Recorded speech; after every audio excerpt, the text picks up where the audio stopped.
გარემოს დაცვითი საკითხები და სამინისტროს სამომავლო გეგმები გააცნო სტუდენტებს გარემოსა და ბუნებრივი რესურსების დაცვის მინისტრმა.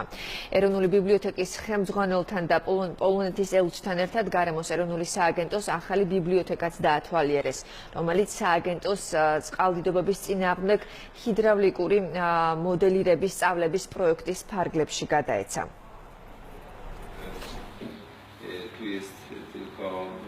აქ შეიქმნა სპეციალური ბიბლიოთეკა გეოლოგებისათვის, ჰიდროლოგებისათვის გაჩნდა პირველი წიგნები, პირველი ეგზემპლარები და მომავალში ეს შესაძლებლობა რომელთაც ისარგებლებენ ჩვენი სტუდენტები, ჩვენი მომავალი სპეციალისტები, რა თქმა უნდა გაიზრდება, რადგან იმედი გვაქვს, რომ ამ ფონდს გავზრდით ასევე ჩვენი პარტნიორებისა და მეგობრების დახმარებითაც. ძალიან საინტერესო იყო სტუდენტებთან შეხვედრა. ძირითადად გარემოს დაცვით საკითხებზე ვისაუბრეთ, რომელიც გარემოს დაბინძურებას ეხებოდა. პოლონეთი როგორც ევროკავშირის წევრი ქვეყანა საქართველოს დაეხმარება ევროკავშირისკენ მიმავალ გზაზე და ჩვენ განვახორციელებთ ბევრ საინტერესო პროექტს გარემოს დაცვის მიმართულებით.